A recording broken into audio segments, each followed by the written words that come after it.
And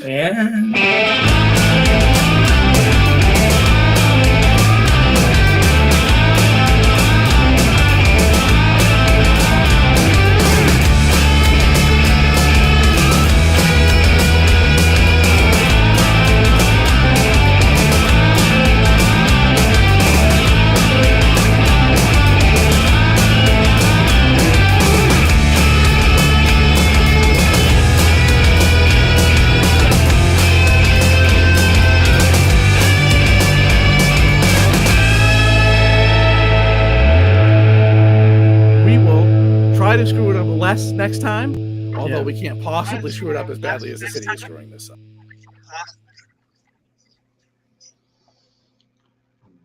And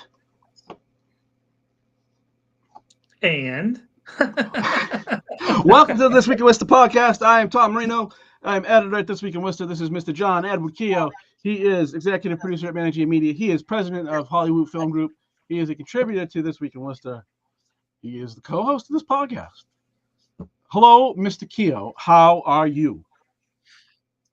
Mr. Marino, I am well. It's the day after my birthday, and I'm still high on cake from earlier today. Happy birthday to you. Happy birthday to you.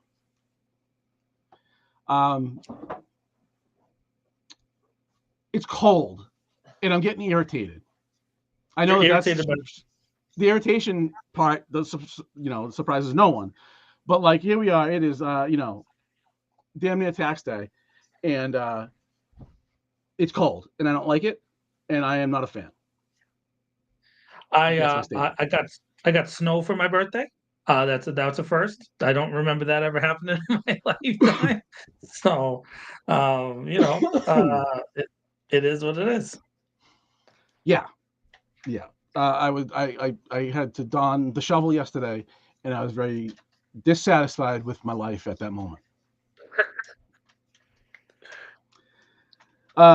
First up today, there is some interesting reports headed to City Council this week, including one on the always controversial Shotspotter. I forget whose order this is in response to. I don't recall the order. There's been a few orders on this, but it is a report from the chief. The cost over the past 3 years has averaged $573,563. The vast majority of that goes to the actual audio detection, the gunshot detection function, just 44. So it's only, what's that, 14, something like that, 15,000 per year for the resource router, which is not now called. And I think the chief does a good job of explaining what the stuff does. Quotes a Brookings study that says 80% of gunfire incidents go unreported, and then gives stats for Worcester, which I'm just going to run through briefly. This is 2024 numbers: 105 confirmed gunshot incidents, physical evidence found at the scene of 84 of them. Of the 84, physical evidence resulting. Oh wow, this is worded weirdly. I read this before too, and I didn't catch it. Indicating physical evidence was found on the scene, not including digital acoustic evidence, being Shotspotter, resulting in 84 Shotspotter activations. Of those, physical evidence recovered at 76 of them. 39 of 84 Shotspotter activations did not result in an immediate 911 call. Total number of activations, 344. So I don't think there's really anything new here. The thing goes off. They go to calls, a third of the time they find something that's actually, I think, higher than when I got the actual number of incidents from them in 2022 and wrote a piece on Shotspotter. I think it was lower than that, actually. So, the concern with the operational concern is that officers are going to calls that aren't gunshots and not finding evidence because there was no guns fired there. Is the kind of the knock on the thing, and then therefore making it inefficient is the kind of the common refrain from government people who are not real up on ShotSpotter. So a couple things that I did find interesting about this report. So on page 5, which covers the homicides. So it's great that Fred just dropped that comment in the chat, because maybe he might change his mind in a second. Because let me tell you this. It says on page 5, which is the very top paragraph, it says that there was 24 shooting homicides in the city of Worcester between January 1st, 2022 and December 31st of 2024. It says 14 of the 24 took place in the ShotSpotter coverage area, which is about 57, 58%, right? So like right in that realm. But that means, Tom, that almost 40%, right, of the shootings took place in non-coverage areas, which is very, very interesting. Because the other program, which is Resource Router, which is used to be known as ShotSpotter Connect, is the one that tells them where to put the boxes, right, based on historical crime data. But we can see that actual crime is happening in these other areas, these other non-covered areas. It's very interesting. Same thing with the total shootings, about a third. So this is 74 non-fatal shootings, and 66 took place. So within the coverage area, including what's it, 93 victims. So apparently a couple of the shootings had more than one person involved, right? Okay. So the point is that this chief of police, who I think we've been pretty supportive of on this program, Yep. a history of supporting the ShotSpotter technology. Yes. He's, the company and him are close, I guess is the right way to put it. And in this particular case, though, we have seen that there are other incidents outside of the field. Now, and of the shootings that we're aware of that are outside of the field, both the shooting homicides, and the non-fatal shootings, right? Well, would you be a fan of it if it covered everywhere, Fred? Because I don't think you would. You only want it in certain areas. The point is that if you're going to have the technology like this, why isn't it everywhere? Right. Well, I mean, there's an easy answer to that, and that is, it's a resource issue. It's extremely expensive. Right. It's extremely expensive, but they don't want to put it in. Why don't they want? Which neighborhoods don't they want to put it? That's not the answer. That's not the answer I'm looking for. So my question is that if they're spending so much money, and we're finding that at least in the case of the homicides, almost half of the homicides, or close to half of the homicides, are happening outside of it. It's not really doing its job. Well, you know what I mean? I mean, if you look at the, I mean, I guess there's a little devil's advocate here, but if you look at the number of shootings overall, not just fatal shootings, I mean, the vast majority, it's a much about what is it, 14 of 24 happen inside fatal shootings, but 105 incidents, 84 activation. No, that's the wrong thing.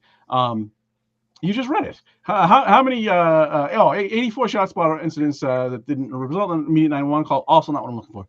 You just said it a second ago and I lost it. But the percentage of overall shootings occurring within the area that ShotSpotter covers is much higher than the fatal shootings. Right, but my thought process behind this is that we don't know that for true, because we don't know any other shootings that happened that weren't reported, right? So the other shootings were found through reporting, correct? Yes. I mean, typically though, when there's a shooting, if somebody is hit, at least if somebody's injured by a gunshot, they typically will turn up at a hospital, and that generally, leads to an investigation and discovering what happened. And again, I'm just going with the thought process all the way, is that there are shootings possibly that we don't know about because they're not being picked up. Right. Possibly. And so again, it's the conclusions that are drawn based on the data that is being presented are not complete conclusions. That's it. That's all I'm saying. ShotSpotter technology, it is what it is. I don't think it prevents crime in any way, shape, or form. No. All it does is help you maybe sometimes recover evidence faster which then feeds someone into the system, which has been proven to be the most ineffective tool in reducing crime in the history of the world, right? So prison, all the Right. statistics that we have over human history shows that when you put someone in prison and they're going to get out, and 85% of all people who go to prison get out, they will most likely commit more crimes when they get out. So prison is a completely ineffective and useless tool, and there's no data to support any way, shape, or form that prison makes us a safer society and has Correct. never made humans safer in any capacity. But we continue to use it because it's mostly about punitive use. Just like Yes. police work is about reactive use, not Yes. proactive use. So there's a difference between prevention and proactive policing and criminal justice thought, and then the other kind, which is reactive and punitive, which is how our system is designed. It's designed to react to things and then punish for those things that they recover.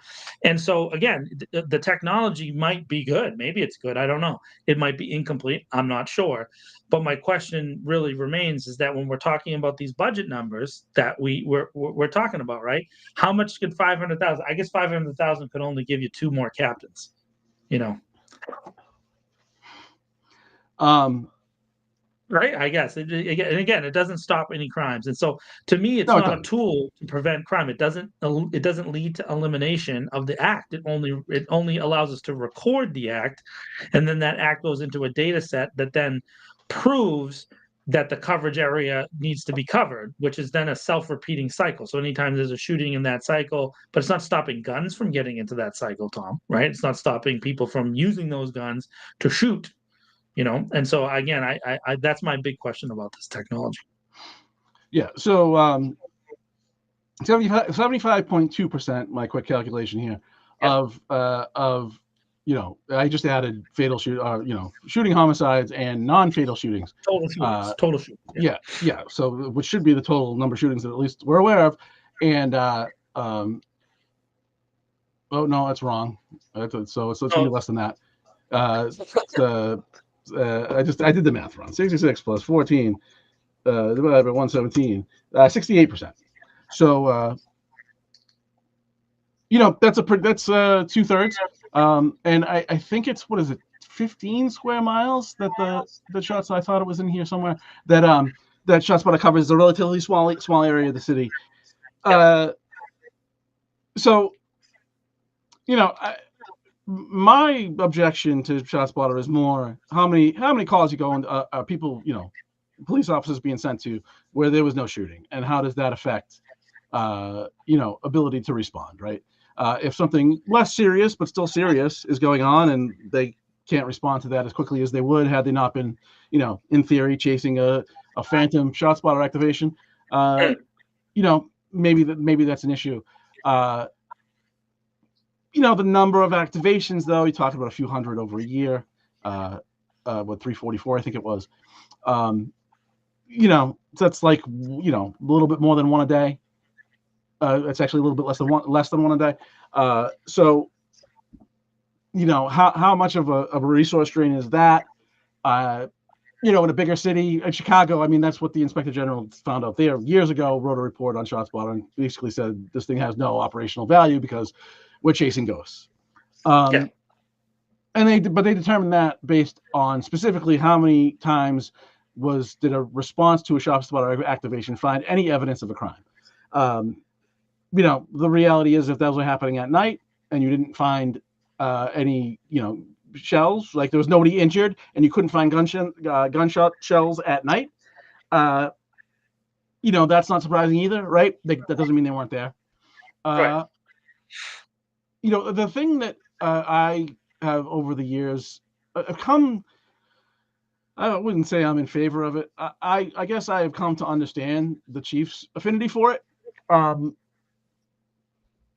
Its ability to detect location of the gunshot is, from what I understand, extraordinarily good. And the problem is if somebody calls in a gunshot, what are you going to do? You're going to respond to the location the person's calling from. And they could be, depending on weather and a whole bunch of environmental factors, could be, a quarter mile, a half mile away from the actual location. And that's in any direction, right?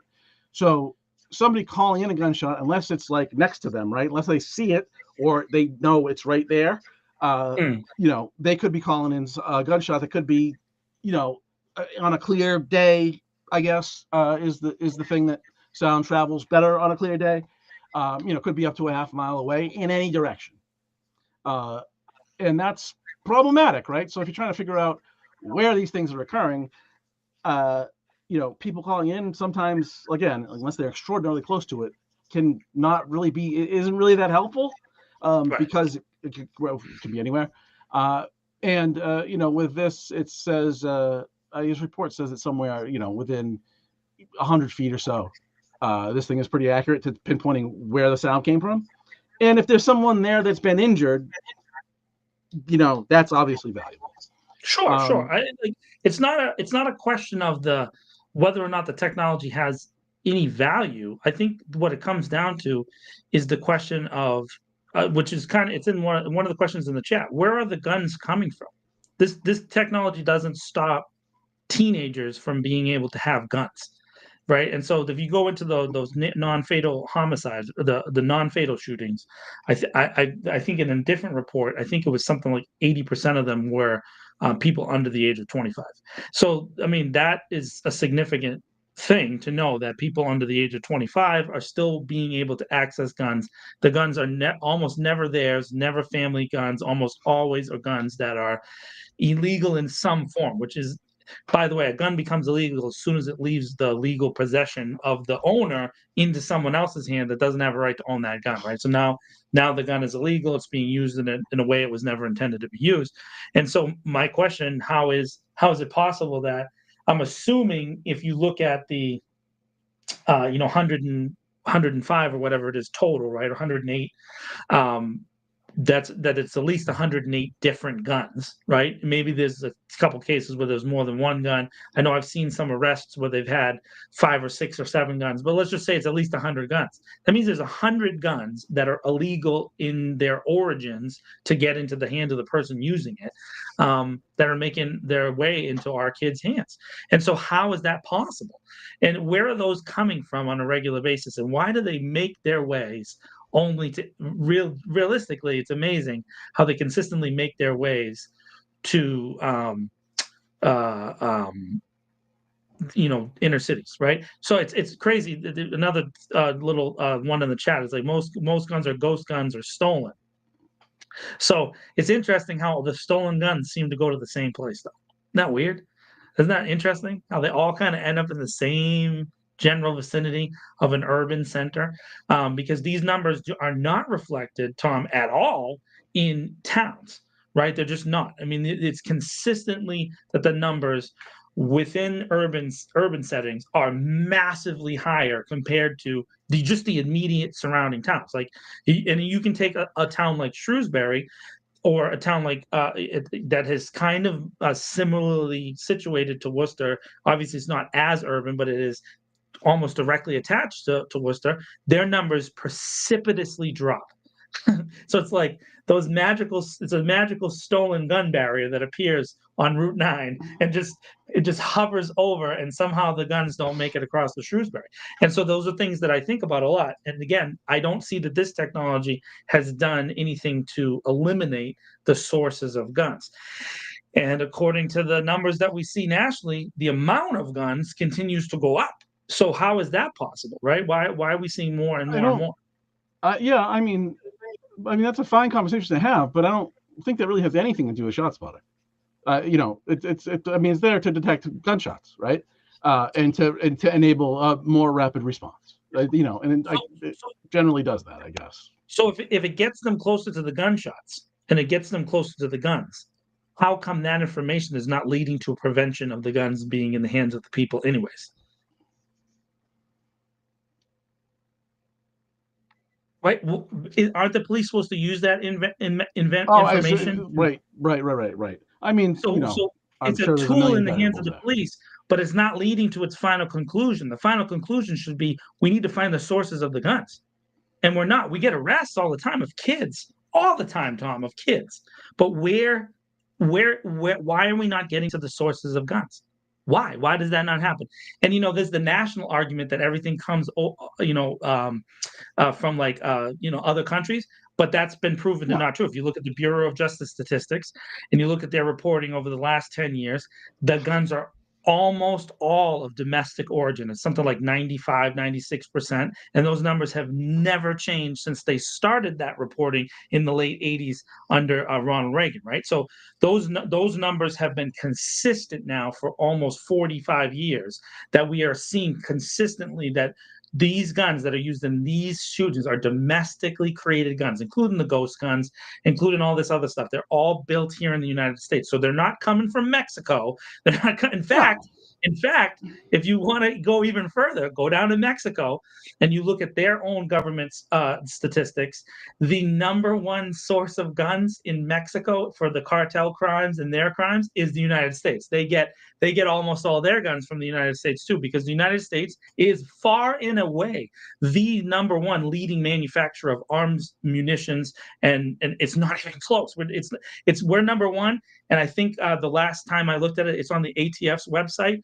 The United States out manufactures the next like 95 countries combined in guns, in tanks, in bullets, and all that stuff. So almost all of the source is here in the United States. So again, my conclusion is, and again, this is not scientific, I'm just pointing this out to people, that the source of guns is the United States. Right? So if that's the case, I mean, I don't think that's controversial. Why can't we stop that source though from getting into the hands of kids? Who is the person that's consistently getting it into the hands of teenagers in based on the Shotspotter Connect /resource router, the past 5 years of historical crime data? How is it that those past 5 years of historical crime data, how come we can't find out how those are consistently getting into the hands of young people? I just don't understand that. And so that would be a question I would put to the police chief. In fact, I hope there's an opportunity for him in the Public Safety Committee to answer those questions. Like, how are we not getting to the source of these weapons? Yeah, I mean, I think that, the supply is almost never ending. I mean, there's more guns than people in the country. We know that, right? Because people own multiple guns. Sure. Guns are stolen. Guns are straw sold, and all kinds of things that lead to guns, quote, on the street. I mean, you could ask the same thing about drugs. Well, why can't they stop the drug trade? Well, you're never going to do that. It's just never going to happen. And I don't necessarily think that that guns are all that different in that aspect. So, I mean, I've heard that argument a lot. I just don't believe that I don't believe that you can't stop it. I believe that you make a decision on what you put your resources to. And I think that that's the thing. We've made a decision as a country that we're not going to stop the flow of guns and we're not going to stop the flow of drugs.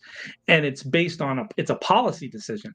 And the policy decision is we would prefer to lock up low-level criminals and low-level people, which is kids and generally speaking, young men of color. It's very consistent. I mean, the statistics just back up my argument there.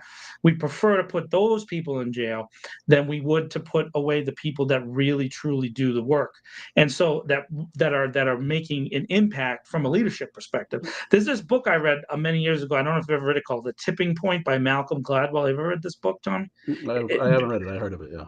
So, anyways, the tipping point has this concept that there are people called the focal point, individual leaders who have direct impact over about a group of about 150 people, and when you see that 150 person group, that generally is the basic structure for like a gang, is about 150, and that's when they become their most effective in recruitment, they're most effective in doing things and that kind of stuff. And so, to me, if you're picking off all these low level folks, right, over the past 40 years, you would think that they ran out of low-level folks, right? I mean, and almost every organization is developed in the same kind of way, patterns and patterns and patterns over history. But man, it's like there's an unending supply of low-level people that they're able to pick off and throw into the joint for 3 to 5 years.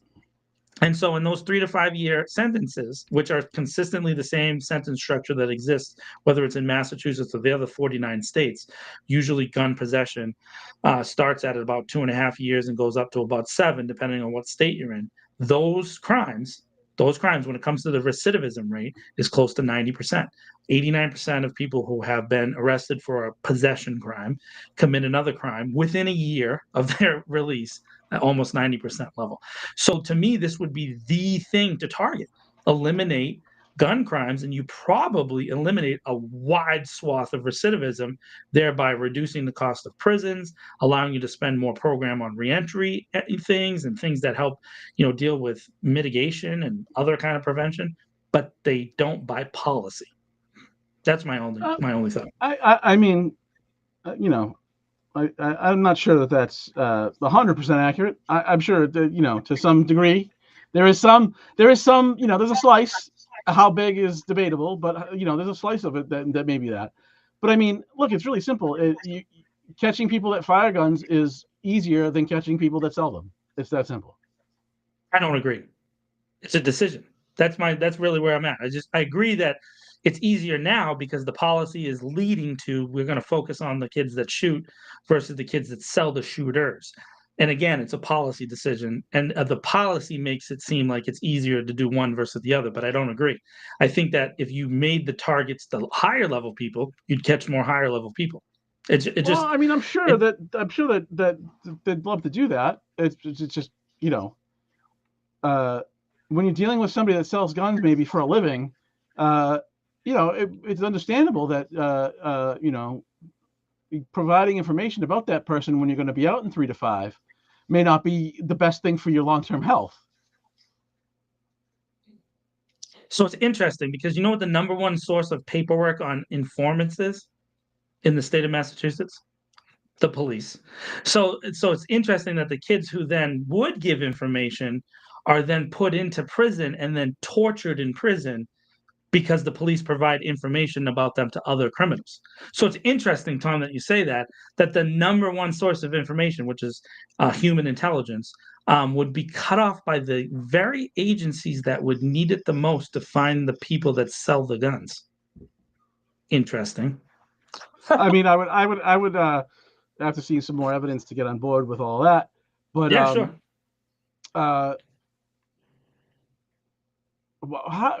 How did this turn into this? Yeah, I mean, I don't know how common that is, though. Fred's saying, there's 3D printers, which leads to ghost guns because you can basically manufacture firearms at home. It's certainly not as efficient usually. I don't know. Never seen Where did one. you hear that, Fred?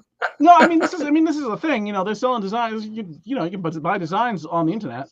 And until just, I think, a couple of years ago, that wasn't even illegal, right? So this information, the information that you can feed to your 3D printer is out there. But I mean, just to circle back to Shotspotter for a second, it was long before he was chief. This was 2022. I met with now Chief Saucier, then Deputy Chief, about Shotspotter. And and I had got information from them and boiled it all down and did the math and said, it's this percent, I forget what it was now, but X percent of calls they're going to and actually finding evidence, or X percent of Shotspotter activations rather they're going to and actually finding evidence, and therefore this thing's inefficient. And this just seemed like a math problem to me. And Saucier turned me around a bit. I mean, he really harped with me, at least at the time, on the intangibles being, he showed me a video of, something caught on a street camera of, a group of kids or a group of what seemed to be young people. It was dark, but what seemed to be young people walking. Somebody fires a couple shots in the air, hands the weapon to somebody else, and everybody runs in different directions, right? And he told me they only knew to look for the footage because of the Shotspotter activation, and then that investigation, and then they went to the scene. They didn't find shells, so the point he was making is that fits in your not a successful Shotspotter activation. Meanwhile, the investigation led to one of those kids who then we got to the gun, and the kid who actually had the gun was on the street illegally, and we took a gun off the street. And how do I put that in statistics for you?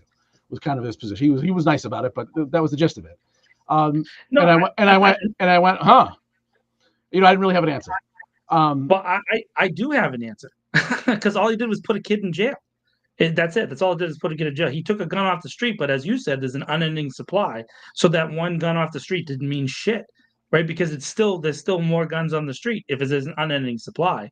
And if there's an unending supply, again, we put a kid. By the way, that kid that went to jail, we spend an enormous amount of resources per year that a person is in jail, right? A massive amount of money. So what did we do? My answer for him is, all you did was perpetuate the fuel that fuels the broken criminal justice system. That's it. That's all you did. And so to me, it continues to self-replicate. That would be my answer. So what should he do? Should he not take guns off the street? So it's not that he shouldn't take the gun off the street. It's that human intelligence that was gathered should be leading to cases against people who sell guns. And it is not. It's not leading to that. It is not stopping the flow of guns. And so all it does is put kids more and more and more. And I get it. Listen, you have to be punished. I'm not saying don't punish people or don't put people. Thank you, Maria. That I don't want people to have consequences, right? But I question whether the consequences are a net societal value. I question that outright, because there's no evidence. That's right. Right. So look, I mean, locking people in a cage and letting them rot there until it's time to go home does nothing. I agree with you. It's produced zero results. I know. Right. I mean, it's often crime school. It's often crime school. And I mean, I know from my own personal life experience. You understand? So I was in foster care, and I ended up in juvenile. And by the way, but the statistics on foster children ended up in jail at some point in their life is nonsense. But foster kid went to juvenile hall, and then it goes up. The statistics just goes up. It's like 95% of all kids who are in juvenile hall ended up in adult prison. And my crimes got more serious as I went along. And so then now my life is turned around, and everybody that likes me, including you, thinks that that's something to be celebrated, and it is.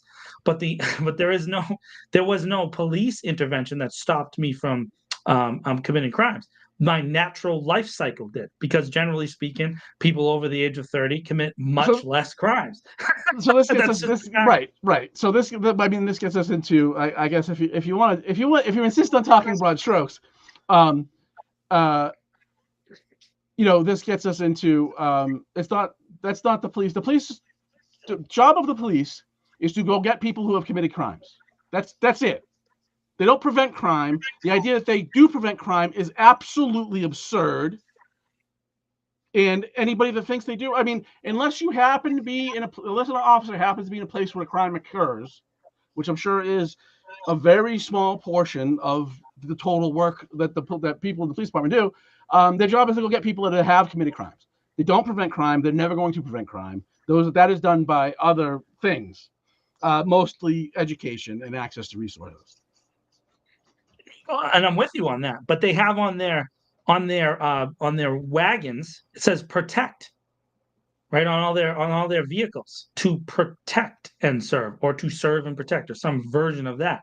So if it's to protect, then they're not doing their jobs. They need to protect us from such things. If every slogan is going to be intensely defined, I mean, no, you can't have it both ways. You can't say on one side, I'm a hero for doing this, and then not do the thing that makes you a hero. It makes no sense. Police respond to crime. That's their job. Sure. But it doesn't say that on their slogan. It says they're supposed to prevent crime. Good for their slogan. Including this chief, has challenged that they do prevent crime. And he says that these tools help him prevent crime. And I'm saying that if there's an unending supply of guns that are constantly delivered, Fred in the chat says kids have guns because they feel disrespected. Okay, but who's the grown-up that handed them the gun? Because the statistics for stolen guns is not children, Tom. It's It's grown-ups. It's that statistic again. These statistics all kind of connect to each other. If you make just that, I understand it's the broad strokes argument, but generally speaking, the age of people who steal guns is in their 30s. But the age of people who use guns is from 16 to 21. It's unbelievable how often that is. So that means that to me, somebody in their 30s got in some capacity the gun to the 16 to 21-year-old. It's a massive correlation. Now, correlation in science does not always equal causation, but there's been no other scientific explanation to how these children consistently get access to weapons, when in this state, at least, it's massively illegal to have a gun in that age range, and it's hard to get a gun here. So they don't protect me from anybody, Fred, at all. At all, not at all. But so that's the thing. I really want to understand that connection, and I would like the police to protect and to prevent crime, because I think that would be, for me, an overall net benefit for society. That's it. Yeah, that's not their job. Their job is, I mean, they can say whatever, whoever can say whatever. The reality is, cops go get people when bad things happen. That's their job. And any suggestion otherwise, I mean, that is, the vast majority of their job, at least, is responding to crime. Crime is not prevented at the point the crime occurs. Right. I hear you. I think that's a policy decision. That's it. That's all I'm saying. I think that we could make a different decision, and we don't. I think that decision is bigger than the Worcester Police Department. Sure, absolutely. No, I'm not blaming the Worcester Police Department for the nature of our society. That's not their fault. They're a symptom, not the root cause. The root cause is a misunderstanding of humanity, and so which leads to all kinds of framework issues. You put that on the screen. I love it. Yeah, maybe you should put Freddy's on the screen. They protect me from Steve. Well, I didn't see that. No, he doesn't say that. He just says they protect me from crazy people. I'm just putting Maria and Fred's comments together. So, but that's all I'm saying. I wish it could be different. I wish that there wasn't somebody's supplying children with guns.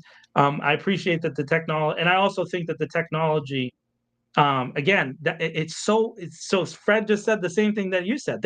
Everyone says that. Every single leader has said that since the mid 1980s.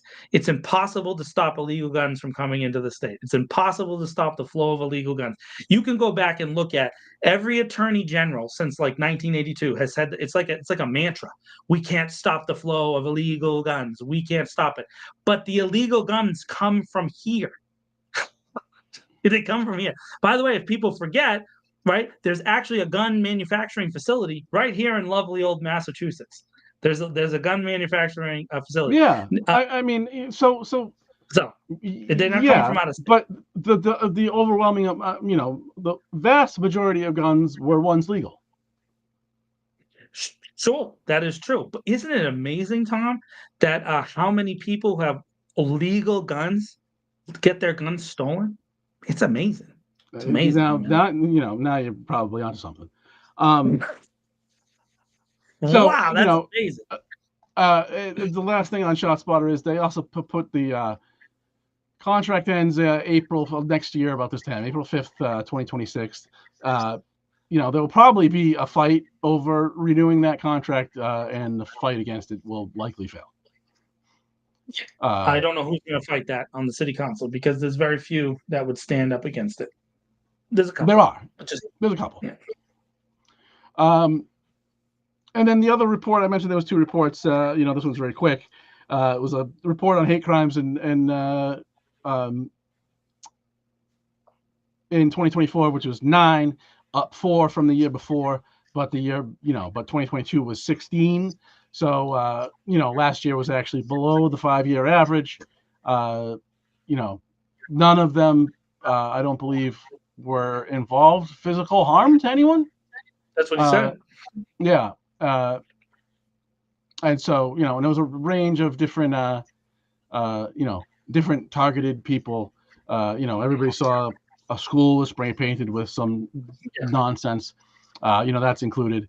It was one anti-Asian, threatening speech incident, 2 anti-LGBTQ incidents, 5 anti-black, and one of those also was anti-Latino in the same thing. It was vandalized vehicles. Somehow had slurs on vandalized vehicles. So I mean, generally, although 9 incidents is not too many, that's good.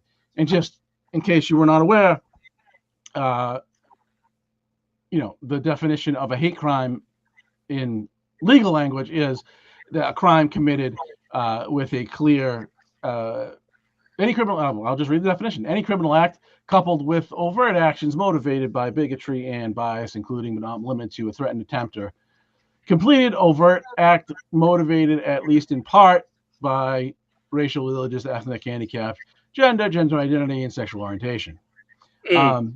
So what that means is, like, to get a conviction, at least for a hate crime, you have to prove that the person set out with the intent to commit a crime against a group, someone, because of a bias of some, the obvious traits. It's actually a really hard thing to prove in court. What set this all off was the Matt Shepard case from, I forget which year now, a million years ago. And that was, those individuals set out to attack a gay person and then did. Yeah. And that's kind of was the backdrop for the laws that were created around that. So I thought the 2 reports were interesting and worth discussing. Yeah, I think the hate crimes thing is interesting. I mean, obviously, I'm happy that it didn't lead to anybody being harmed, so that's good. I mean, at least physically harmed. Emotional trauma is still trauma, but that's a good thing, I guess, for our city. The thing that I would say is that I have, again, I work with some of the community leaders here in the city that happen to be Black and brown, and I hear often that very, very few of them are willing to report incidents where they're threatened, in some way, and someone's calling them a name. And very, very, very few people in the Black and brown community would call the police if they were called a slur, right? So that's very, very rare, and that's consistent across the nation. That people just don't want to make that phone call, so they don't want to invite the police in to investigate a situation like that. And so I don't know that there's any, again, the way that they have it broken down. I mean, it's good that there's not that many, but just saying, for community leaders that express this to me, there is still other ones like this that aren't investigated because they do not like to report it. Similar to sexual crimes, sexual assault crimes are the least reported of all crimes, and so those 2 things. When someone doesn't feel comfortable with the police or with the reporting agencies, we're unlikely to detect these things and be able to address them in any meaningful way, right? Other than talking. Yeah, well, like you and I. Right, and I mean, the thing here is that it's not a hate crime to use a slur against somebody. It is a hate crime to, for example, commit vandalism, and in that vandalism you use a racial slur, right? Because now you committed a crime that's bias related, right? So just yelling at somebody. But I mean, like, for example, at a bar, like, let's just say you got punched at a bar and the person called you a name. It's unlikely in those 2 communities for you to report that.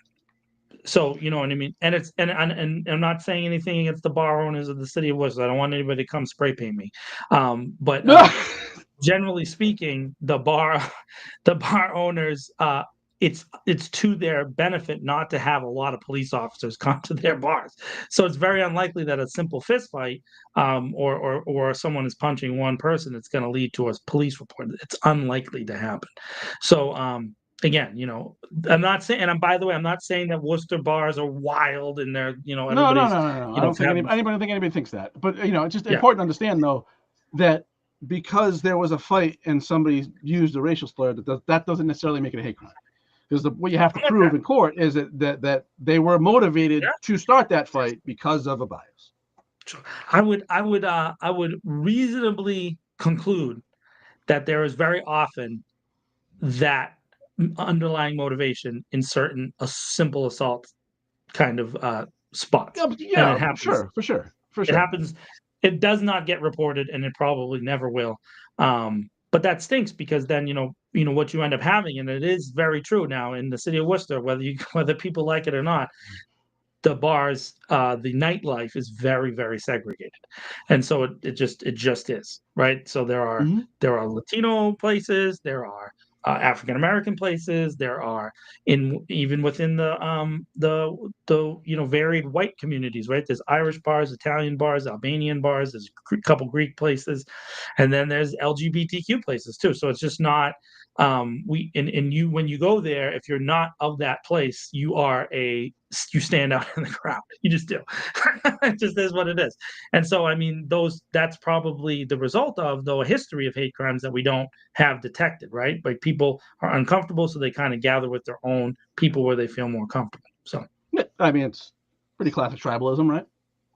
yeah.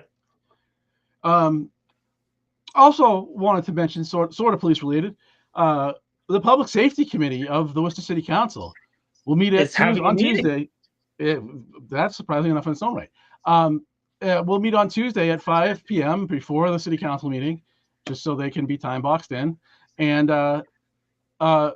we'll be discussing 2 orders on the DOJ report. Interestingly enough, the petition from union leaders did not make it onto the same agenda, which I found quite interesting, and wonder And what could possibly have motivated forwarded that. there. It's on the pending items list. Yeah. So I do find that interesting. I'm intending to go to the public safety meeting. I will be there early and be ready to speak in the public portion of it.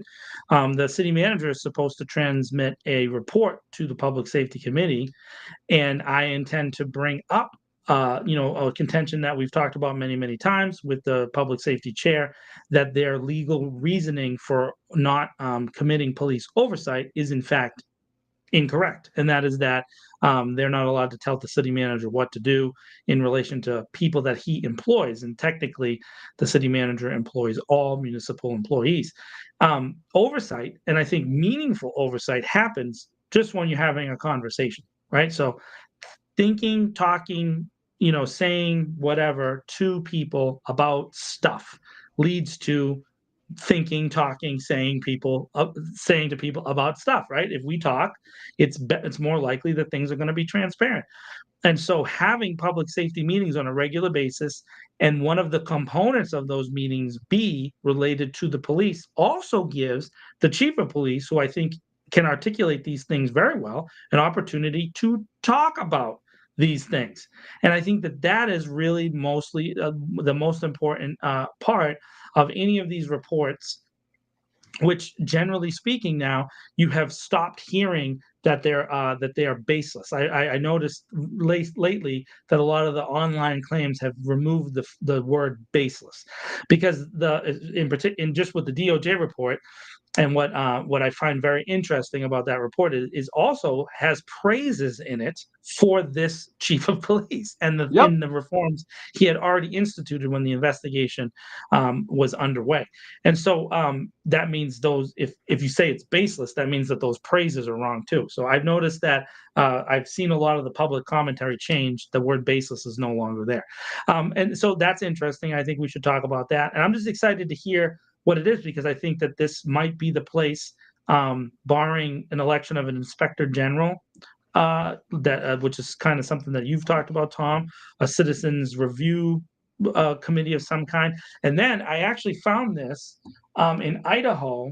They have a thing called a major incidents review group, right? So they have this group that comes in, and it's made up of a retired police officer and an active duty police officer, right? A former federal agent and an active federal agent that are all based in Idaho, and it rotates, right? Because depending on where the incident takes place. So, like, if it's in eastern Idaho, which apparently is a place, I've never been there. It's usually handled by 4 people from western Idaho, which is great, right? So that's awesome. And then they come in and they do an independent review of the facts. and there was a police shooting, I guess just about a year ago, and there's body camera footage from 4 different officers, and there's dash cam footage from inside the car of the person who was shot. And so the initial conclusion by that police department, which I think it wasn't Boise, but it's a town near Boise, was that the officer was justified. But then that task force determined that he wasn't justified. And if you go watch the videos, and maybe we can put them in the up on the description or something. The officer who ended up doing the shooting, he was agitated from the moment that he got the call, right? And you can hear his agitation when he gets out of the car. He's yelling, "You're going to get shot! You're going to get shot!" So his first thought, as he's yelling at the person in the car, is, "You're going to get shot! You're going to get shot!" And the guy in the car was making finger guns and pointing them at the police, right? So this guy was the last cop out. 2 other officers had shown up and didn't shoot this guy. And so that I found that very interesting, that then the board then found against that officer. Now, the officer wasn't fired. He wasn't. No. The officer was put on desk duty without a weapon for a period of 48 months, right? So that's a significant penalty. It really is in the police world, right? You and I know that it's very unlikely that the officer is going to get fired. But he had to go to remedial training, and he had to be involved with the version of restorative justice that's in Ohio, is in Idaho. And that means that you have to meet with the family of the victims. It's a very difficult process. Believe me, I'm well aware of it. I've worked with some people in that area. So that family got to meet with them, which almost never happens in a police officer involved shooting. In fact, maybe 5-10 times ever. And so I think that is a perfect model. And so I got all the links together, and I'm going to give it to the chief of police and say, "Hey, look at this model. This is kind of an interesting model." And it involves, officers and agents from all over in different experiences. A federal agent has a different experience than a local police officer. And I found that to be really cool. John, we said we were going, Fred. Fred only listens to part of the show. Well, I didn't say I was going, but I'll be there. I want to see this taken out of police world. Like, look, when in the most extreme circumstances, right? When a police officer loses their life in the act of duty, people come from all over the country sometimes, and talk about their brother, they refer to each other as brother and sister and family and all that. And that's fine. Like, I get it. There's a unifying force there within that profession. Totally fine. I just don't think the family should, investigate each other. That's it. That's it. It's very good. But it shows that, by the way, Tom, and I think the person who runs the task force is a civilian. So that assigns depending on the incident. So they and basically what they do is they just make sure the person reviewing it isn't from the town that, that incident happened. That's really a simple system. That's not that complicated a situation. No, right. It sounds like they're reviewing the investigation of the Internal Affairs Unit. And if that doesn't include the ability to go talk to witnesses and I'm pretty stuck on let's have someone outside the department who has not worked there as well, right, be the official fact finder to do the actual investigation into these things. And then there should be very little concern. Hopefully we have the right person. How that person gets into that position, it's a whole discussion to have. But hopefully the result is, whatever the process is you have a person who's acting independently, who is protected from arbitrary being released, and can do the fact finding, but that would have to be backed with, first of all, they have subpoena power. Second of all, they have the right to issue oaths and affirmations, so people are swearing to tell the truth, and that that there is draconian consequences for lying to an investigator under oath. Sure. Draconian. Significant and serious, remediation of the. Yes, I agree. 100%. Directly to home, do not pass go. Yeah. Especially in a situation. Back.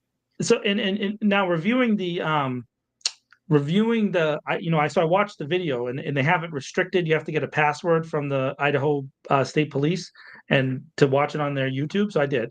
And what I noticed is that this officer, the third officer to show up, he was by far the youngest, definitely the youngest. And he tries to explain himself because both of the other officers, after he shoots, say, why'd you shoot him? The first thing they said was, what do you like? Why was there this escalation? Because they were trying to calm the guy down. And clearly he was boxed in by two cars. He couldn't do anything. And he was like stuck in his front seat. They had like crashed their vehicles in to stop him. And he was trying to get them to kill him by pointing the finger guns at them.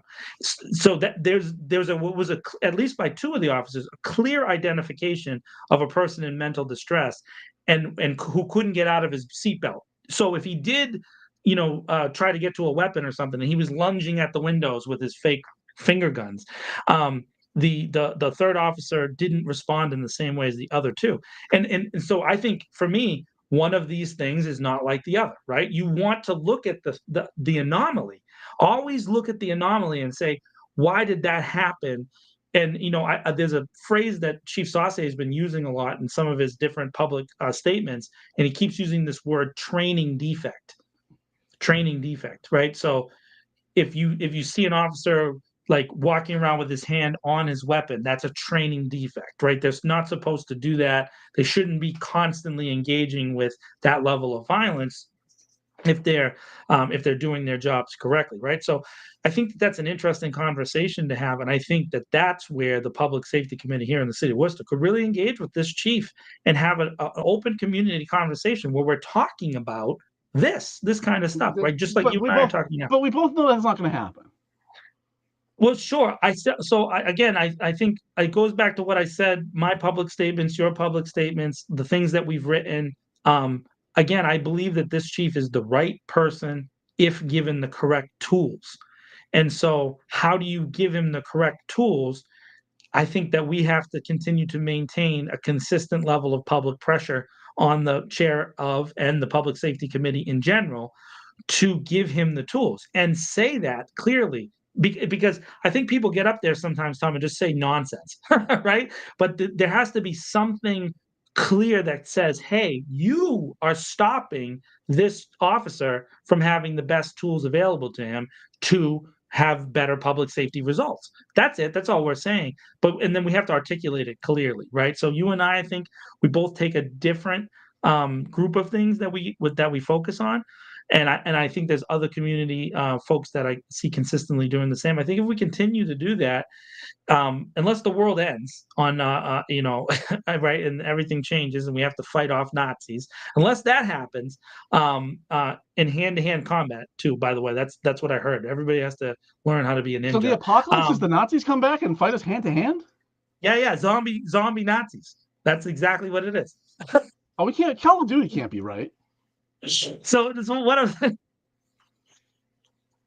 so, I'm sorry, that was great, dude. But that's it. It's just this public engagement. If the country continues to operate and isn't in a death spiral every day, and we make it through the next couple, 3-4 years, and we move on to another version of whatever, the only meaningful change that we can look for, in my opinion, is locally. And so then the way you do that is you have to engage people in the time period you can. And right now we have a chief that at least he talks to people in public, right? Like at least he does that. Like he'll shake your hand and he'll direct you to, he'll talk to you, right? So at least you have that. We didn't have that for, I don't know, combine the last two chiefs, 20 years. So, I mean, we just didn't have that. So now we do. So let's use this to our advantage and at least try to get meaningful change done while we have a chance. That's it. That's my whole, I think it's both of our approaches. And I think there's other, can we be equipped with zombie bats? I think so I am not hopeful overall. I know. I think that what we'll get is a very, very soft proposal for a citizen review board that will probably still not get through council. I think I think you can probably pick out 4 votes instantly against anything changing whatsoever. And that means you can only lose 2, right? You only need 2 more.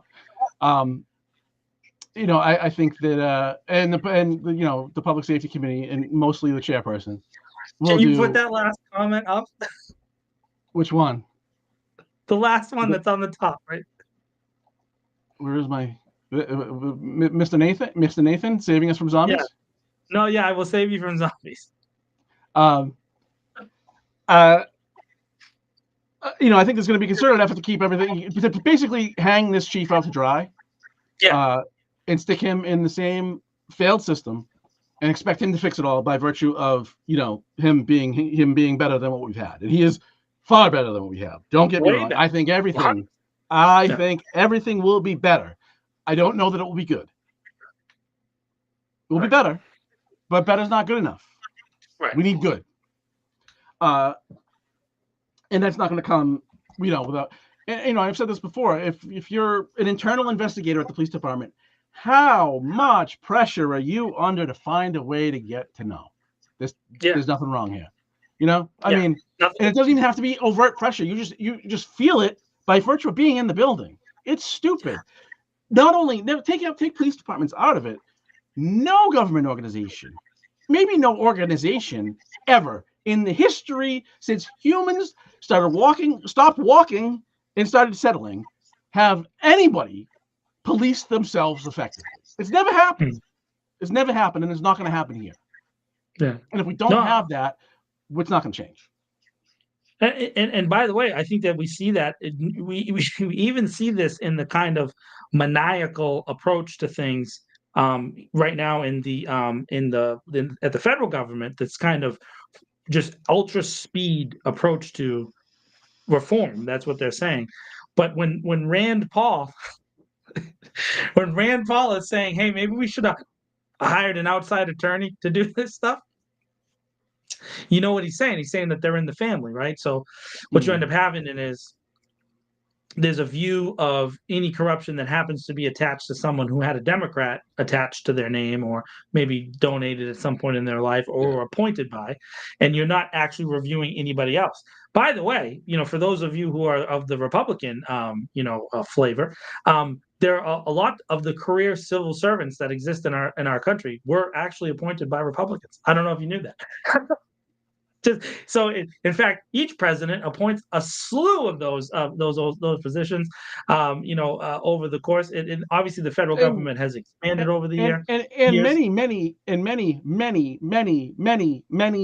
more are hired career professionals. Absolutely, hired even more. So I think it's funny. Just real quick, just one thought. I know we've heard a lot of things about federal cuts. So in the couple of Massachusetts-based, federal facilities where they've cut, staff, they've rehired a bunch of staff with new people, right? So you've heard that, hey, they cut 1,000 people and they're rehiring them over here, but they just didn't do that. They cut 1,000, they rehired 800, but the 800 are different people from the 1,000, and so if you go look at those people, they're most likely loyalists that are kind of in the same, mindset as the people that are hiring them. Because what happens, Tom, when you talk to somebody that you like in a job interview? You hire them. You probably hire them, right? Yeah. It's natural. And if you don't like them, you don't, right? And it could be, by the way, I'm not trying to get to root evil. It's just any scenario. So now if you're also investigating someone you like, what's the most likely result? If you investigate someone you like, you're going to find it easier to find no fault with them versus someone you don't like. And those are just the facts. That's natural, dude. So I think that the proposals that we've talked about are reasonable proposals. We're not trying to get. By the way, I'm not saying that a citizen review board should have unlimited unilateral power and just be able to just go willy-nilly, because then what you end up having with is another elected board, and who knows what happens if that elected board isn't members of the community that are stable, right? Maybe they become vengeful, and go after people, right? We don't know. We've seen that happen in our nation's history, and we continue to see that regardless of the level of government. So Yeah, I I mean, well, think, that by the has way, I think happened, but you're winning me over on the IG idea. yeah, I mean, it's just let's get a professional with some sort of investigation background, or an attorney, with some sort of investigation background. I mean, I guess you could look at like somebody who's investigated financial crimes, for example, like a friend, somebody with an accounting background that also has an investigations background.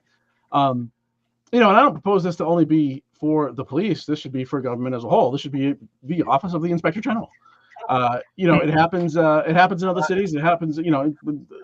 Admittedly, bigger cities than Worcester, but Chicago appears, from all I can tell, just from reading the news out there, that seems to have a lot of influence. And like when they say things, it's important. Yes. I mean, and they, for example, he did a lengthy report on Shotspotter. That's not the investigation of wrongdoing or a crime. It's a policy investigation, right?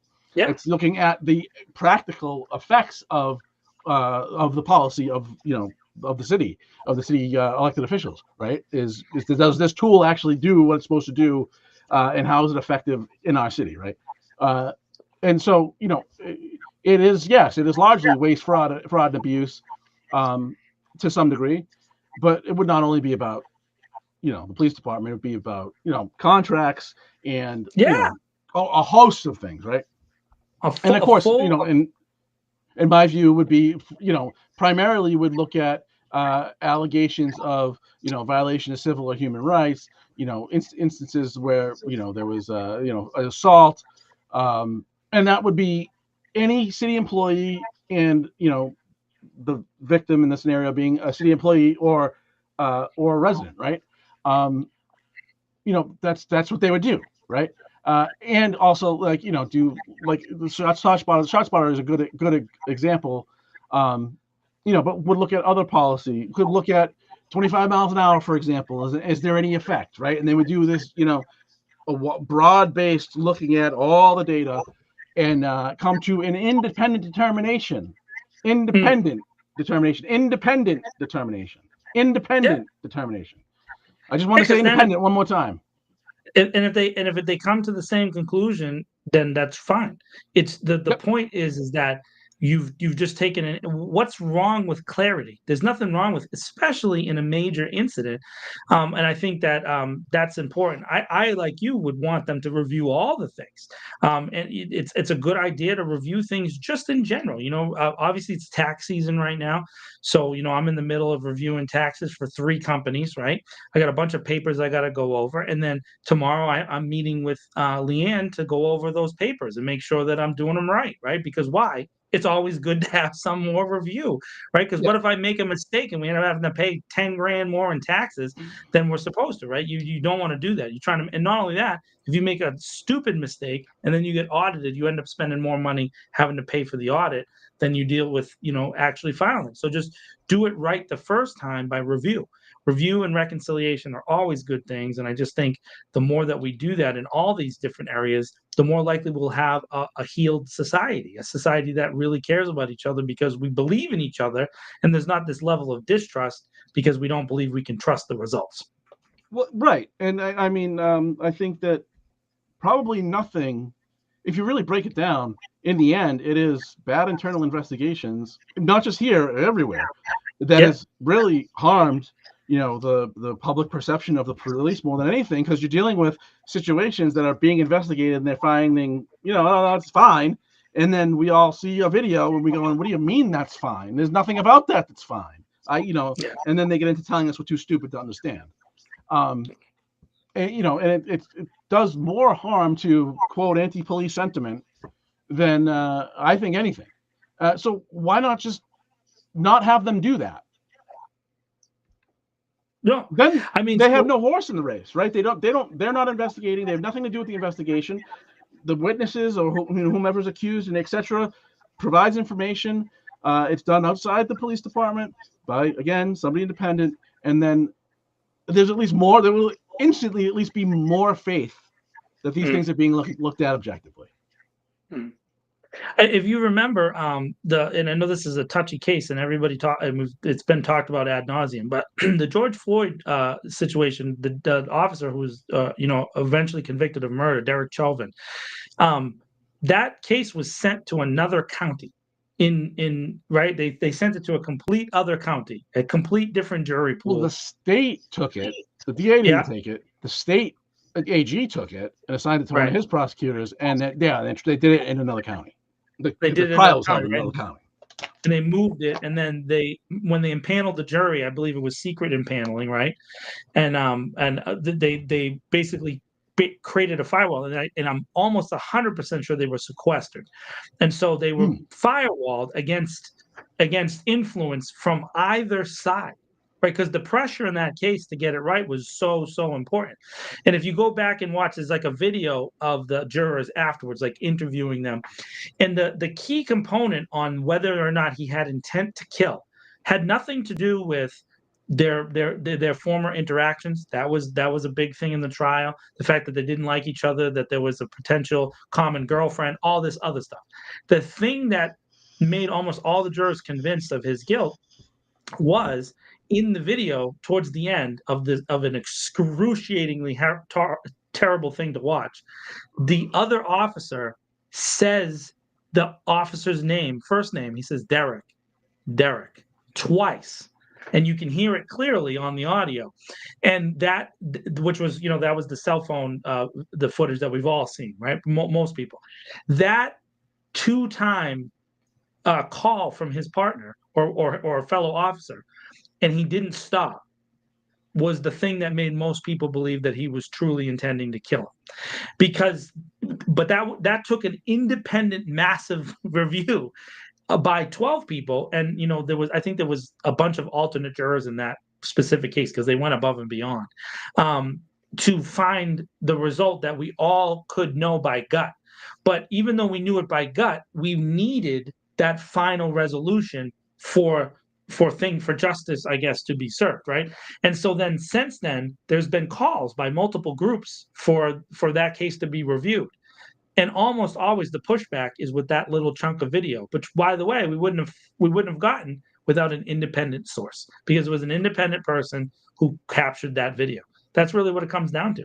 And so what you're saying now, that's a really horrific case, and I hate to bring it up, but it is what it is. When we don't want that we don't want that result.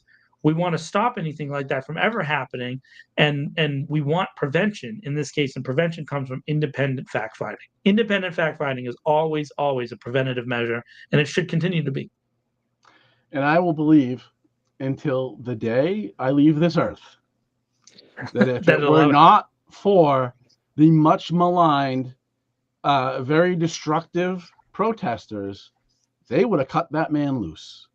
All indications for 4 or 5 days was that the DA was not going to move on that case.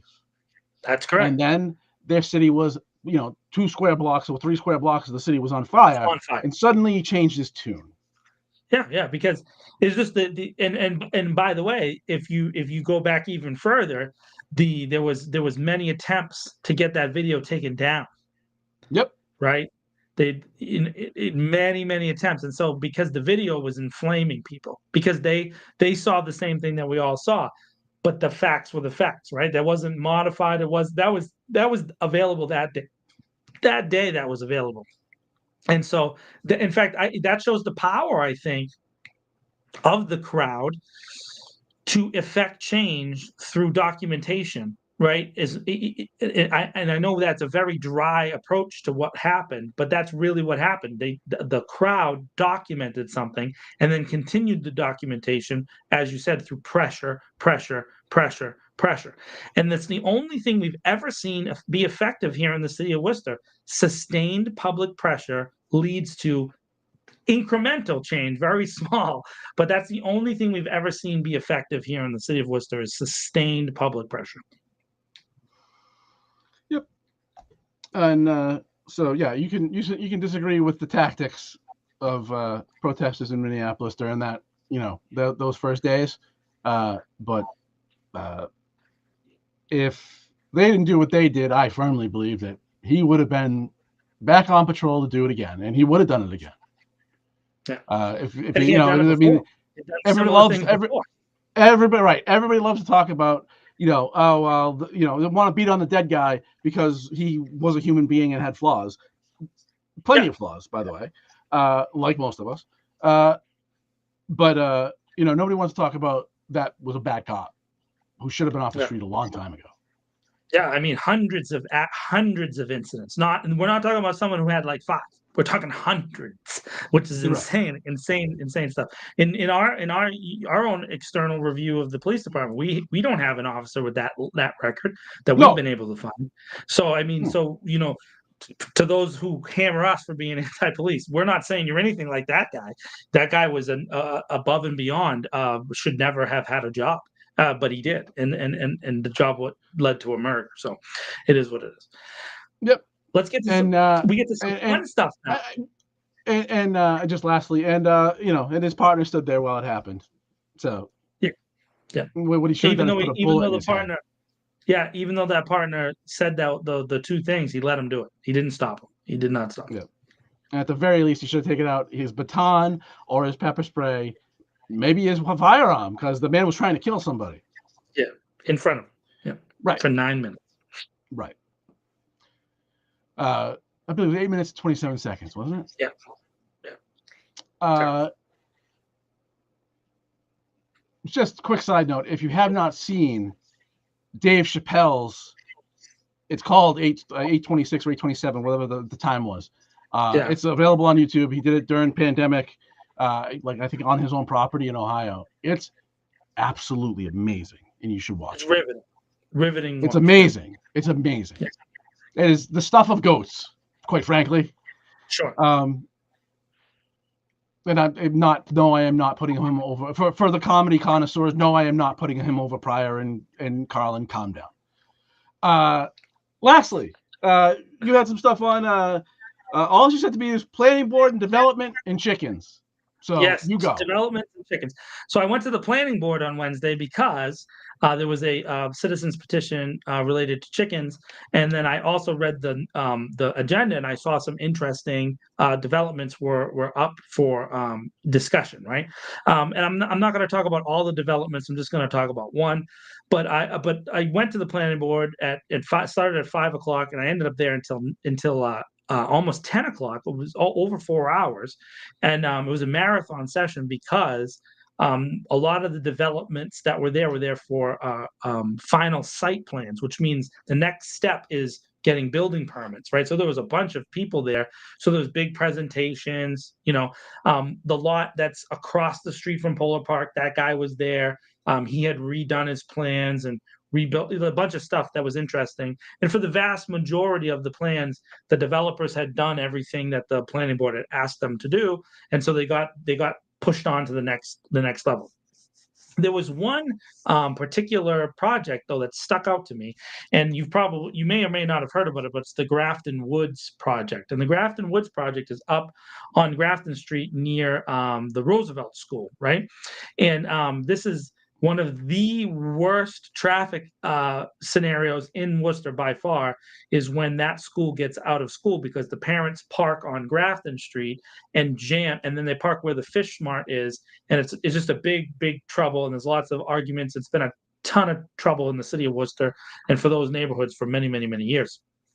So the city got an award from the state to redo the parking at the Roosevelt School, which has been in disrepair for decades, and they're refixing it, and they're going to make a flow chart and make it easier for the buses and for the kids, and the parents are picking up their kids to get out. It's been a long time coming, and this project has been talked about for years. They've approved it, they have a plan, and I think they're going to start that sometime in the spring. The school sometime this year, the next few months, that project's going to begin, but it's going to take 2 years, which as I heard that, right, I was like, oh my goodness. It's already bad there for 2 years now. They're going to be building and developing the parking lot. It's going to be worse. So in the meantime, the Grafton Woods thing, which is kind of in this, there's a big lot near the Stop and Shop Plaza, which has been abandoned for years and has just been a dumping ground for the city of Worcester. It has had multiple situations where people have been living back there, very, very dangerous, not healthy, a lot of bad stuff that's going on. So finally, this group comes in and they're going to develop a 500 unit housing development, whole subdivision. And the same things that you heard about the downtown projects, you heard here. But I found something very hopeful, Tom, and that is I actually got the guy's card, the attorney that's representing them. His name is Stephen Maddouse, and he's from Merrick O'Connell. Merrick O'Connell is a big time Worcester firm, if anybody wants to hit this guy up for real estate law. And one of the things that happened was there was several critical statements made about the project, including myself, in relation to the water table and traffic and yada, yada, yada. And some neighborhood people that were there who were very happy that I was there to talk about it. And he came to them and me and asked for feedback. And it literally blew my mind, Tom, that there was a developer and a developer's attorney who was willing to listen and willing to engage with community people. And I thought to myself, how did that happen? And it happened because the planning board really went at these folks, I guess, back in the initial stages. And so I went back and looked at the video of the planning board in the past, and I looked at some of the proposals back and forth. And so you have an engaged board that is really committed to doing their job in the planning board and really committed to the understanding. They have technical knowledge and they have a lot of cool things that they do there.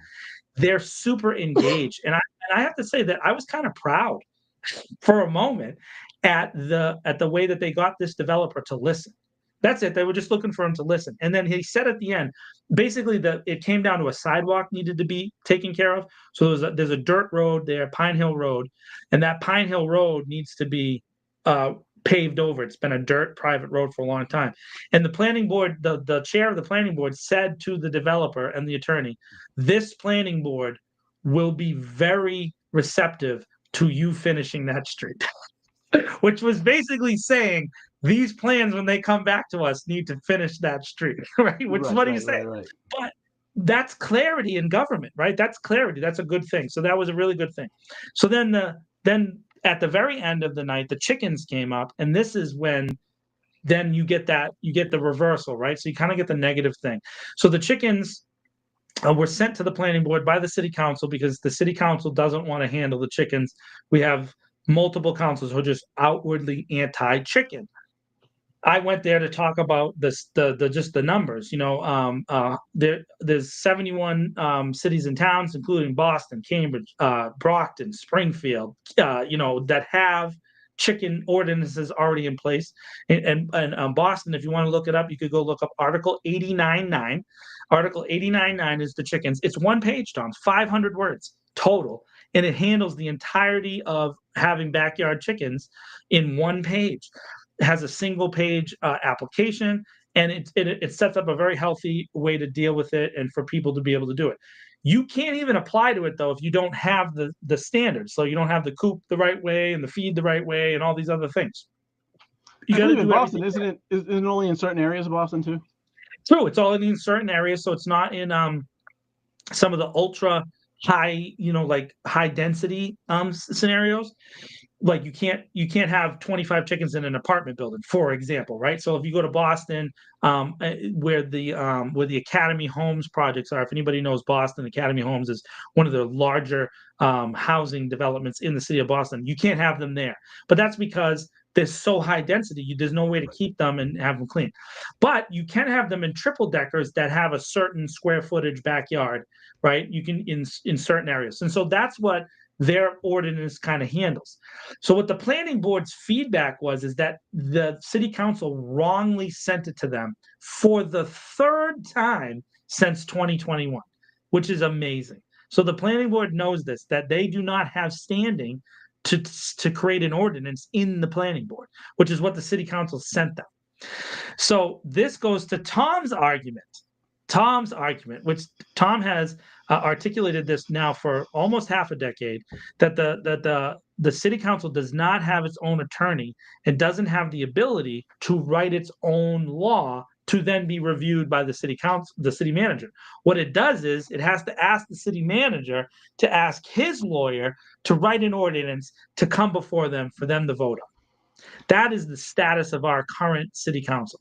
But the fact is, Tom, if you just put in chickens legal in Boston, you will get Article 89.9. And you will be able to see the very simple text that that city, which is much larger than ours, significantly larger than ours, is able to do it.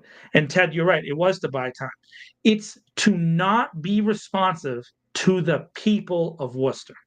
Yep. That is what we have in our city council. And it was really disheartening after seeing the planning board engage with the developer and challenge the developer in the very limited power that the planning board has, to then hear the planning board say, we literally can't do anything because the city council has handcuffed our ability to do anything. So the planning board said openly, all 4 members, that they are open to creating zoning that would allow what you said, Tom. It would go into certain places. They're open to do it, and they're ready to do it.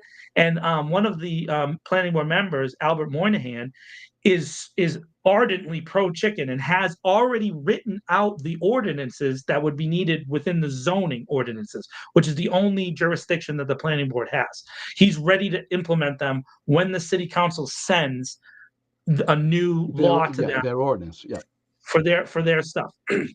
And then the Department of Public Works, who has a person that goes to the planning board, they said out loud, we're ready to implement the stuff where we have no issue with chickens, and we go back. So what ended up being found very interesting, and I asked this of the legal counsel of the planning board last night, which is the city attorney's office, was is there an actual law preventing chickens in the city of Worcester? And the answer is no. So all there is on the books in the charter is if a neighbor files a formal complaint against you, then the city can come and ask you to remove the chickens. That's it. That is the But if there's no law that has no authority to be able to make you. That's right. So no one can really make you. And so what you end up having is kind of a neighborhood scenario, because I've said on this program and in other places, there's a bunch of people with chickens in Worcester. Why is it that we can't just create this kind of thing that'll help other people be able to do it? And the answer is that in those neighborhoods, the neighbors have just come to the agreement, we're not going to tell the city. That's really what the answer is. And then in the other neighborhoods that don't have them, you have some Karen probably calling the chicken police and getting your cameras dropping out of focus. I don't know why. But anyways, yeah, just letting you know. So those are the things that really strike me, is that you have, on the one hand, a responsive set of members of the government in the planning board, and then you have proof that the city council itself is really, truly not engaging the will of the people in this particular issue. So again, I'm pro-chicken, and I know you're pro-chicken, and I know there are several city councilors who are, but there's literal city councilors who are just holding this issue because they just feel like it. Not because there's any legal argument against it. It's not. And in fact, in several towns that have those policies, it's because citizens got together and sued their towns, because Massachusetts is a right to farm state. And in the right to farm part of our Constitution includes poultry. You can't have a cow. Cow has a whole different set of regulations, but you have the right to have poultry in our state. And so Worcester is doing an illegal thing. So I think Worcester wants people to sue, Tom. I really do. I think that's in the end they don't think anybody will put together a mounted enough challenge to sue. And so that's really what it comes out to be. Yeah, I don't know. I would imagine it's a internet speed thing that is making me blurry, so I shall be blurry. That's okay. Thanks, Charter. You still look good blurry, buddy. Either way. Yeah, I appreciate that, Charter. Great service. Yeah, just one thing I'd add is the city council doesn't have to send anything to the manager. The city manager has no role in creating ordinances, no fundamental role. He has no veto power. So, a city council that made sense would have its own attorney to craft the legal language for what it's trying to accomplish, and then it would take that document, and then they would vote on it, and then it would either become law or not. That's how it's supposed to work, but you know. I'm with you, buddy. I mean, that's how it should work. And this is a classic example that in that cycle, they can just shove it off into the ether and it'll never get resolved because they don't want it. And so they just never do the thing that they can do, which is really nothing. And so it just is very interesting. They don't even want to vote on it. They just don't want to, oh, you're back and you're nice and clear. And so why don't they want to do that? When all the arguments, like there is no logical argument against it. Council Russell has said multiple times, I need more data. You need more data on what? The biggest city in New England has this law. The entire states of Vermont, New Hampshire, and Maine they're all of their towns, it's legal there. Connecticut has a similar policy where it's town by town, and then Rhode Island too has a similar policy where it's town by town. But there's the vast majority of New England has chickens. This is what it is. And so, and again, it's so pertinent though now because egg prices are so, like the rent, damn high. They're just too damn high. So how do we get eggs prices to drop? Local chicken production. And it's a potential income source for people. They could sell eggs to each other. They could sell eggs into the local stores and markets. It's just an opportunity to do different things. And Ted asked, what would be the oversight? And I understand that there isn't a similar division and a Department of Agriculture in the city of Worcester like there is in the city of Boston. So here's the big selling point for me, Tom. They could create a whole new department and hire more city employees. Give somebody else a $200,000 a year job, right? And have them review the chickens. I think right now we would fall under the department of the inspection department, right? So the city inspectors would be the ones who would be forced to go out and review coops and review rat infestation levels, which we all know is the big problem with chicken feed. By the way, the rats don't come to eat the chickens. They come to eat the chickens' feed. That's what they do. They want to eat their food because their food has something in it that attracts the rodents. So you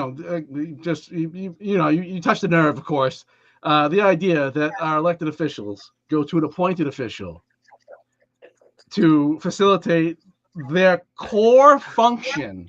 The core function of the city council is to act as a legislature, and then it has to go to the other branch of government to facilitate its own core responsibility is such a dereliction of duty, it defies description.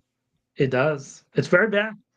And, now, so the planning board voted 4-0 to send it back to the city council with a letter that says, you keep sending this to us and we have no standing to deal with it. You need to deal with it and create an ordinance first. So this planning board, in its correspondence with the city council and the city manager, just told the city council that you need to do your job first before we can do ours, which is hilarious. It's really bad. And to be honest with you, good for the planning board for doing their jobs and for pushing back. But my biggest concern, Tom, in this, I feel like if this thing became a big enough issue, that the city manager might punish them and or might not engage with them in the way that they should, but they definitely have the technical expertise to handle their jobs. And so with these city commissions and boards, the city manager can't be expected to handle all this. These are volunteers too, Tom. They're not getting paid. You know what I mean? So they're volunteers who have gone out of their way to learn these things, or they have knowledge in it. And you would want people like that in a city of our size, because again, obviously with budget cuts and all kinds of things, it's going to be hard to hire someone like that. The experience level that I saw, those guys should be each, in city jobs making $100,000 a year, handling developments and all that kind of stuff, because they all have the requisite tools to do so. But they're now in our system of government, unpaid volunteers who are just disrespected openly by the city council. It's an election year, guys. No one wants fingers pointing. Nobody wants to. I would disagree. People love to point fingers. What they don't want to do is say anything at all, or take any substantive action. Yes. We're in campaign season where everything where any progress goes to die, and logic goes to die. We all understand that there in this particular case, you have a district councilor And then you have multiple at-large counselors who are going to push back on it being in their neighborhood. So it's a NIMBY argument, not in my backyard nonsense. That's what it is. So listen to the planning board. They're ready to create an ordinance that'll do exactly what you want. And so then you could win and be like, look, we brought chickens to the city of Worcester, and we did it in a healthy way, and we did it in a way just like the city of Boston, and we were able to deliver a new ordinance on chickens. And it just it really boggles my mind that, again, on this issue, on the issue of cable with Spectrum, which we're not doing this week because we do it all the time. I'm sure we'll deal with it again later this year. On the issue of oversight, they just don't want to take free victories, just free absolute victories that you can just be like, look what I did. No one wants to step up and do it. And in the case of the councils who do want to step up and do it, the majority is just squashing them down and not allowing them to do anything. Like you said, nothing of consequence actually happens in the city. And so that's really what it is. I mean, and I know this week we're going to talk again about the tax on the colleges. And, I think there's going to be some kind of pushback, quid pro quo, some kind of deal worked out for that. We're not going to see substantive stuff because, again, it's an election year. It's so true. We're only going to get the minimum, the bare minimum is what we're going to get, because that is the only thing we're really getting out of our city government right now. Yeah, and that the taxes, they're not calling it a tax, but I mean, so it would have to be voluntary from the schools, because they can't be taxed, and that's not going to happen. So, can I say this real quick, Tom? It might. Let me check that. It might happen, but it seems unlikely to me. So if I was one of the colleges, and I wanted to guarantee, like the 5 private colleges, because they're all flush with cash, they got money going out of their ears. If I wanted to make myself a star in the city of Worcester for the next, however long, the amount of money that the federal government cut from the school budget was $1.4 million, right? That's what we've heard so far. If I was Clark's board or Holy Cross's board or whoever, I would find $2 million and just hand it to the city. I would find, and believe me, they got it. They have it to hand. They should all be meeting in secret together and say, hey, you kick in $400,000, I'll kick in $400,000, and here you go, city. We're going to give you $2 million a year to cover that budget shortfall, and you just leave us alone with any voluntary taxes. Here you go, $2 million a year, and we'll give it to you, and it'll go away immediately. So I don't know. I mean, I know that the leadership is very secretive in the 5 private colleges. Like, who's on the board is hard to get at sometimes because of the way that the institutions are handled. But if any of I know at least one of the local college university presidents watches our show, because he told me recently that he does. So if you're listening, local college university president, please find the money and get the $2 million over, and then it'll be a victory for everybody, for the schools, for our kids, and then make it a conditional, Tom, because what in Candy's order is that it would be used for housing, economic, and community development projects. So just if you're the colleges, just make it a conditional that you'll put it into a pool, and then have someone from one of the colleges manage distribution. Done deal, bro. They'll split it out in grants to people. Just don't let the city do it. Just say, we're going to do this, and here's how we're going to hand it out, and then it takes care of the whole issue right away. Yeah, the city, when the first thing the city should do when it gives out TIFs is make a requirement that there's a what do you call it? A bind on the title of the property that prohibits it from coming off the tax rolls for another 106,000 years. Until the end of time. And then you won't, if they'd done that with the properties on Grove Street, when the city gave them away, or a combination of the state and the city gave them away, to the people that built those hotels, or at least one of the hotels, they paid no money for that property, and then sold it for millions of dollars, many years later. That would have stopped all this. But my feeling is, and I haven't really talked to anybody about this, so I don't know. My guess is, and it's only a guess, that the answer would be we don't want to put any limitations on business. And that, because they're going to save us from this housing crisis that's never going to go away. So I mean, again, and I mean, I guess it's interesting that they say that the limitations on business only seem to apply to small businesses, right? So they do limit small businesses, but they really don't have these limits on these larger companies, And it's just very interesting approach to government when we see that there's a need, an open, viable, visible need for smaller and medium-sized businesses to thrive in a growing city. If you really truly want the city to grow, and again, that Grafton Woods project, which again, that's not going to get built for 3 or 4 or 5 years, 500 apartments, Tom, up on Grafton Street. 500 apartments, and there's a mix between, 1 bedrooms, 2 bedrooms. There's no studios in that project. It's all 1s, 2s, and 3 bedrooms. You're talking about potentially 1,500, 2,000 new people in that area, all at once. That's a significant population increase in a city of 200,000. That's 1%, right?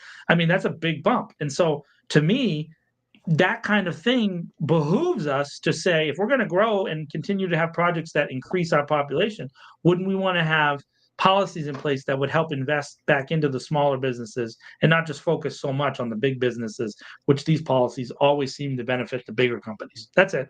So that's my thought about that. The TIFs always get handed out to the big guys. You very rarely see like Joe's Market get a TIF. You know what I mean? It's very. I don't know. I don't know if we could talk to the owners of Maria's Kitchen and ask them if they got a TIF back in 1971. Do they have a TIF that they've been running on for 40, 50 years? I don't think so. Small business owners, reach out to me and Tom and let me know. Have any of you ever received a TIF from the city of Worcester? I don't think so. I'm pretty sure. It is now time for John's favorite part of the show. That is just a dirty and raucous lie, because the people around the world have united, Tom, and united. I mean, this is a topic on Twitter, on Blue Sky, on Reddit, on WeChat. That's the Chinese version of WhatsApp. Everybody's talking about it, and that is their favorite part of the show. Is Tom's favorite things. That is everybody's favorite part of the show. It just is what it is. The world, and everybody in the chat right now, check in right now and tell Tom how much you love when I ask him what his favorite things are. But since we were talking about chickens, I thought I would ask you, what's your favorite preparation style for eggs? I mean, like cooking style? Yeah. How do you like your eggs? Did we do this? Yeah. Have we done eggs yet? Yeah, because I'm over easy. And we definitely did this. All right, so let's connect that then to also your favorite diner in the city of Worcester, right? We got a lot of breakfast nooks around here. This is going to be controversial. This could lead to a sponsorship or an absolute riot, and everybody's going to take us out because it depends on the place that you pick. Oh boy. This is tough. Yeah, I kind of tend to rotate. Not that I don't go out a ton anyway, but I mean, last time I was out for breakfast, it was Miss Worcester. But I mean, I've been to the Kenmore 100,000 times. I've been great to sandwiches there. The Boulevard 100,000 times. I mean, back when I was young and still alive. That's where you went after the bar, was the Boulevard or the Kenmore, right? Back when I had a life and stuff. I'm just gonna go with my most frequented and go Boulevard. I've definitely been there the most. This, ladies and gentlemen, I don't know where you are. I don't know where you are right now, but mark this down. Write down this right now, because for the first time ever in Tom's favorite things, Tom and I have the same favorite thing. Because to me, my favorite breakfast place is also the Boulevard. That means the show should probably end. We should never do another episode because we have the same favorite. I like the Boulevard. I like it's not just the food there. It's like I like the way it is. You know what I mean? I just like the feeling. The train car feel, yeah. The train car, and there's other ones that have the train car feeling. I like City Line. City Line's more like a restaurant. to me than it is a diner, more restaurant-y. And there's a ton of just great breakfast places throughout the city. Strawberries, what's it, the lunch counter, which I heard rumors that they might be selling or something. Kenmore, a pickle barrel. Yes, that's what I was thinking of too. Yep. Yeah, pickle barrel. So just great breakfast places. I'm a big scrambled eggs guy. Scrambled eggs all day. Scrambled every way. Scramble. You can mix stuff in the scramble, but it's a scramble. Pickle barrel. Leanne checks in. Lou Rocks is pretty good too. I haven't been to Lou Rocks in a long time. Oh, Lou Rocks. That's a trip. We're going to Lou Rocks. I mean, and you've got to, you do have to give the Miss Worcester credit for its the waffle menu that is just endless. Ooh, Jean's Place. Ooh, Jean's Place. Kayla, that's one nobody ever mentions and is worth going to. It is Jean's Place, deep cut. That's a deep cut, but that's a good one too. Yeah. Jean's Place. Yeah, I used to live right over there, so I've been there. I didn't live there a long time, but the time I lived there, I definitely was a frequent. Sisters over on Stafford. That's another one. Yeah, that's also a good one. By the way, we've covered the entire city of Worcester now with these right? two votes for Lou Rocks. I haven't been to Lou Rocks in so long. I'm going to Lou Rocks now. Absolutely 100%. Let's all go to Lou Rocks together at the same time. Let's get some, Let's talk about the crime. Let's talk real quick about the crime that nothing's open 24 hours anymore. Yeah, there's no more 24 hours, nothing, not in Worcester, man. Not in Worcester, man. That stinks. By the way, I've said this before. I swear, if someone came up with a 11 p.m. to like 3 a.m. coffee only place, just a Java place, right? That you would 100% just destroy the entire city with a coffee place at night. There's nowhere to go after all those bars. There's 1,000 bars, but there's no late night coffee place other than you have to wait a few hours for when Kenmore and Boulevard open up. But if you want, you know what I mean? Like there's no overnight coffee place, and I would love if there was an overnight coffee place. I mean, John loves coffee. But you have to serve food of some sort because I mean. Sure. You get people to sober up so they can drive home, Yeah. You gotta throw some sloppy eggs into there, to get them. Get some grease in their gut, and they'll feel better and be able to see a little bit better, and hopefully nobody dies. Yeah. I mean, eventually from the cholesterol, but that night at least we can get through it. Lou Rocks. Let's. So everybody in the chat, we got to figure out a day to meet up at Lou Rocks. Let's all go and see Lou Rocks. I haven't been there in a long time. That is a Worcester classic that doesn't get enough credit. But big shout out to Kayla on the Jean's Place, man. I would have never thought of that, and I've been there a million times. Kayla gets a point tonight. And let's not forget the place that's going to go away. I don't know if it's closed already. I haven't been over there. By Clark, Annie's. Oh yeah, Annie's. Yeah. I don't know if it's closed yet or not. I don't think so. Yeah. No. Yeah. Also, if you want a little El Salvadorian flair, Casa de Pan, Baylen's Casa de Pan. That's a nice little coffee joint right there on the corner with Clark's. We went there one time. You and me went there one time. Yep. So, I've been there a few times since then. Yeah. A couple times. Something. I don't go outside. We try not to go outside. Yeah. What's the place next to City Line, Ted? There's another place. There's it's there's City Line, and then there's the road to the airport, and there's another breakfast place right there. I forget the name of it. Oh, what is the name of that place? It'll come to me later. It'll pop into my brain later on. All right, so look, that turned into a decent. The diner thing was the eggs you flopped on, but the diner thing works. Oh, the Route 12, Leanne with another classic on West Boylston Street. Can we have a pod episode on just breakfast? Livia's dish. Yes, Ted. Nice job. Oh man, then now we're gonna just think about eggs. And bacon. Now we're gonna get every diner in the city. So that Livia's is dish it. is good too. What's that? Livia's Dish is good too, but they have like there's a lot of it's very small, but it's like multiple tiers, so the chairs are all kind of in weird spots. It's very interesting. Livia's Dish inside. Gotcha. I like it inside. Gotcha. So that is it for us, kids. Thanks for joining us. Thanks for all of your participation in the comments. We will. The last comment will be Livia's has great mimosas. We will try to screw it up less next week. We do this every Sunday at 8:35-ish. We're relatively on time. Until then, Boulevard is not open 24 hours anymore. I think they're still open late. They're open late, but not all the way late. Yeah. And like, what do you do if it's 4 a.m. and you need something to eat? You know? Yeah. Where do you go? What if you don't? What if you put in the work and it's 3:30 in the morning and you just, you know what I mean? You put in that late night, dancing, getting out there. What are you gonna do? What are you gonna do? How are you gonna recover? You know what I mean?